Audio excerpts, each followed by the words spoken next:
What would happen if you could completely separate your personal life and your work life? So much so that you'd basically become two different people. People who wouldn't know anything about the other.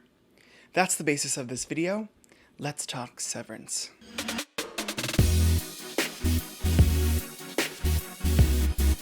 Hi, my name is Jake Wild. Thanks so much for joining me and welcome back to my channel. In today's video, we're going to be tufting and talking. A lot of people may not know this, but I've been making rugs. It's my new favorite thing. I thought I would incorporate it into my videos because why not? On this new segment I like to call Tuft and Talk, I'm going to be talking about something while making a rug. Tufting is the act of punching short clusters of strands, in this case yarn, into a piece of fabric, and eventually that creates a rug. Then you shave it down, carve details, and really put on those finishing touches. So that's what you're going to see in this video today. If you have an idea for a rug you'd like me to make or something you'd like me to watch and talk about, let me know in the comments below. Let's get started. Severance is a dystopian psychological drama on Apple TV Plus, directed and produced by Ben Stiller. Apple did such a poor job at advertising this show that a lot of people don't even know it exists. It is truly one of the most original shows I've seen in a long time. Severance stars Adam Scott, who plays an employee at a mysterious corporation called Lumon Industries. It's not clear what Lumon does, but it's definitely not anything good. To the outside world, Lumon is known for inventing the procedure called severance, which involves implanting a chip in your brain that basically separates it into two. One that goes to work and one that lives your personal life. Basically, you can have a really shitty job and not even know how shitty it really is. What this creates is a problematic dual world where you can be two completely different people. Now let's talk about the characters who are the heart of this show. Let's start with Mark. Adam Scott plays Mark, who's the manager of the microdata refinement department. It's serving late 90s, early 2000s office couture. Old ass computers, cubicles, lots of numbers. Their job is basically to scroll through a bunch of numbers, choose the ones that make them feel certain emotions like fear, and then drag and drop them into a box. His best friend Petey has just left, and he's not quite sure why. He's been promoted from regular employee to manager. They don't know what the numbers mean or why they're even doing this, but they've got to meet their quotas every quarter. There are 4 people that work in this department: Mark, Irving, Dylan, and Helly. Your work persona is called your innie, while your main persona is called your outie. And yes, grown adults on this show are using words like innie and outie. They should have known something was off from the very beginning. Mark's outie recently lost his wife. In order to cope with that grief and that loss,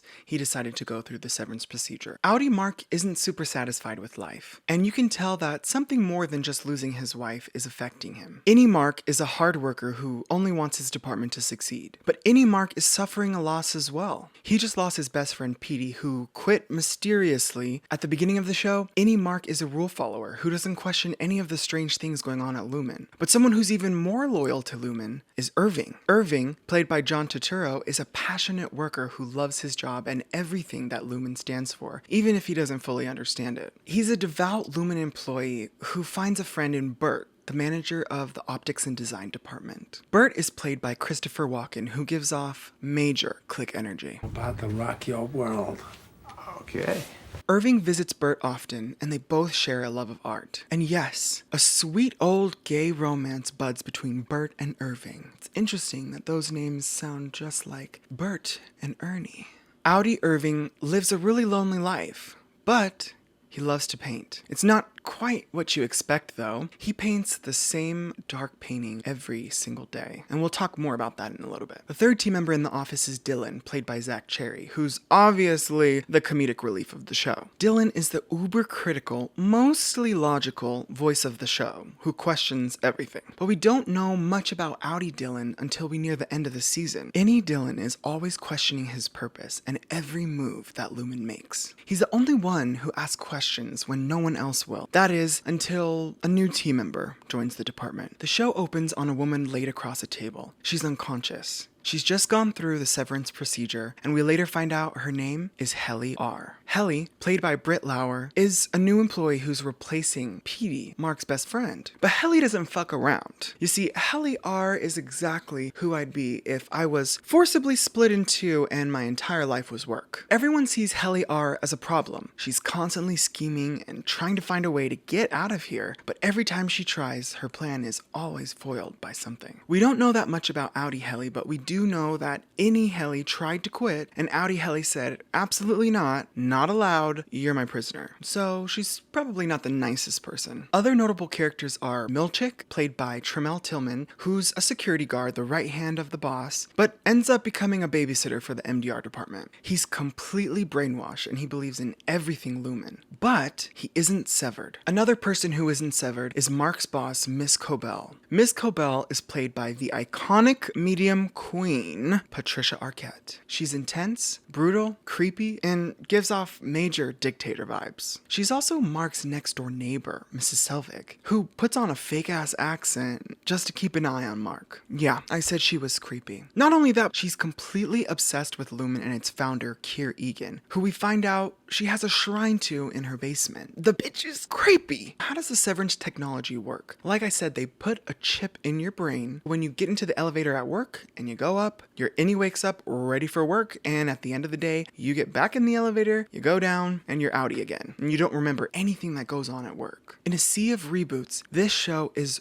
refreshing. It plays games with your mind just like they do to the characters in the show. And it haunts you even after the episode is over. I think it's so haunting because it's so real. Our country is unhealthily obsessed with grind and hustle culture that I think if given the option, a lot of people would get the severance procedure without even thinking about the potential consequences. All of that just to achieve perfect work-life balance. But is it worth it?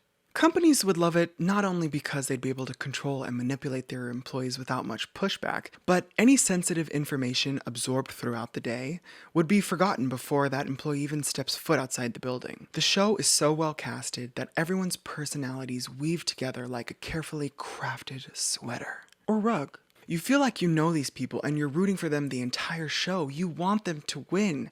And everyone loves a rebellion storyline because ultimately Severance is wrong. I'm all about work-life balance, and although it may be hard to find sometimes, if even possible, I would not voluntarily lock a piece of me in a corporate prison. You want to talk about hell on earth? That would be your entire life being work. And even though outie me wouldn't remember it, I wouldn't want to imagine what innie me is going through. I hate feeling restricted, I don't like rules, and I would be afraid that innie me is just completely miserable. The cinematography, the music, the production design, the minute details, the story.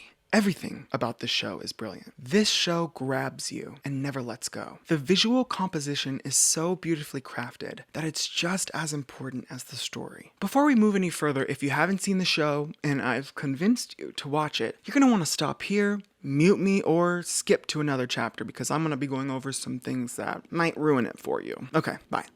Let's first tackle Helly R. It's wild to me that even from the first second of life, Helly R is completely different on the inside than she is on the outside. We don't get to see much of Outie Helly, but we do know she's not the most empathetic person in the world. Maybe keep your eyes on the icy road, Helly says to Mark as she's crossing the parking lot, alluding to the fact that Mark got into a car accident that ended up killing his wife. So she's a shady bitch, and she knows a lot more about the other employees than they know about her. Even when any Helly attempts to quit, Outie says, you gotta stick it out, because you're a workhorse and I'm not letting you out. Any Helly attempts to say bye-bye, so she can end her misery and also punish Outie Helly, because any Helly is not given any free will. I mean, I guess if you think about it, none of the innies have free will. This show is so multi-pronged because the manipulation and control is not only coming from Lumon, but it's coming from you. You are saying, bitch, you better work. And that's why we love rooting for Helly R, because she feels like really the only person that's willing to do anything to get some answers and to get the fuck out of here. Let's talk about some of the major things we find out before the end of the show. Dylan has a kid. Dylan has kids. And we could feel his resistance building from the very beginning, but when he finds this out and he gets back in, he cannot let it go. And he has fully joined the rebellion. This is a major problem when it comes to Severance. Your lives can bleed into the other, and that causes people to question things, which the company definitely doesn't want you to do. It's clear now that the company would rather be ignorant to all the problems with Severance than actually face them and fix them. We see this in Mark's best friend, Petey, who's successfully been unsevered, but not without consequences. Petey can't keep a hold on reality, which ends up leading to his death. But we don't know if it's because his brain was overloaded with two different realities, or if Lumon put a hit out on him to shut him up. It's clear that Lumon's technology is not perfect, not even near use on humans, because we now see that memories can cross over. Irving paints the same picture every single day, and we later find out that it is a hallway and an elevator in Lumon. He also has a list of Lumon employees at home, so obviously his Audi is suspicious too. Just like Helly, his Audi and his innie are completely different. His Audi is suspicious, investigative. It's driving him nuts. His innie is a rule follower, loves Lumon, quotes Kier. It's a lot. His innie even hallucinates black blobs coming over his desk, invading his entire space, driving him crazy. He thinks he's hallucinating. And we later find out that's the black paint that Audi Irving uses to do his picture every single day. Mark's Audi also starts feeling some doubt when he's approached by his innie best friend, Petey, telling him, yeah, everything they've told you is a lie. That's when Pandora's box is opened by both Mark's innie and Audi. Plus, he's constantly being abused, harassed, berated by his boss, Miss Cobell, so, I mean, why wouldn't you rebel? And to top it all off, we later find out that people can be awoken outside of the building, which we previously thought was not possible. This technology is too powerful. It gives the wrong people the right amount of power. Maybe a little too much. And that's why Severance is wrong. The finale. The innies are like, fuck this. We're out of here. We're gonna find out if anything on the outside can help us escape this cubicle corporate hell. But they don't really understand what they were walking into. They decide that Dylan's gonna stay back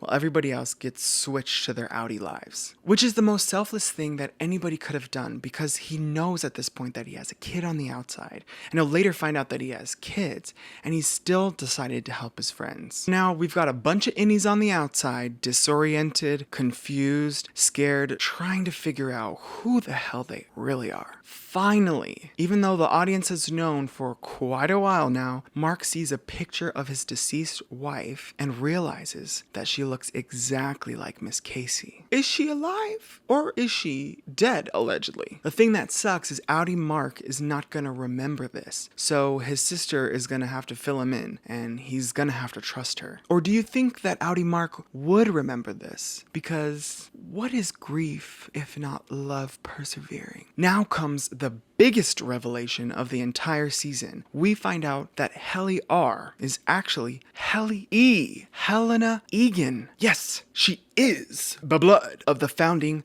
family, and that's why she didn't let her innie quit. It's ironic that the most rebellious person on the inside is the exact opposite on the outside. She's an Egan who loves Severance, who lives for Severance, who did all this just to prove a point, which then backfired on her, because innie Helly is not to be fucked with. The show leaves us on a huge cliffhanger. Of course, right before chaos is about to ensue. Irving knocks on Bert's door, aggressively, might I add. Mark tells his sister that his dead wife is not really so dead. And Helly gives a speech about how innies are prisoners. They're completely miserable, and anything that they've been told about Severance is a lie. The partygoers even laugh because they can't believe that something like this is coming out of Helena's mouth. And I know this is gonna cause a huge problem for the innies when they get zapped back. But I think Helly just changed everything.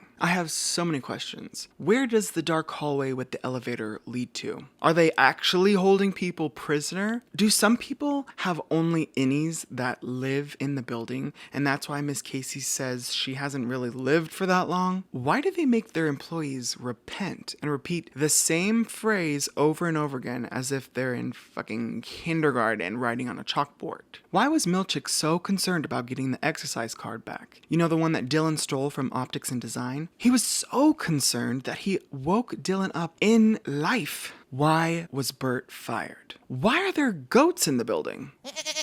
Girl, what? Is Gemma, Mark's wife, actually dead? Or is her body being used by a different consciousness as an experiment that Lumon is doing to take over her body? So Gemma is actually dead, but now it's Miss Casey, but it's Gemma's body. Miss Casey might be a robot? What do the numbers mean? So many questions and absolutely no answers. I just hope we get some in season 2 because it's been renewed and I truly can't wait. It's finally time for the big rug reveal. Say it with me. 3, 2, 1. Bam. Yes, take a good hard look. I really wanted to capture the essence of the show, and what better than the retro computer that MDR uses every day to sort numbers.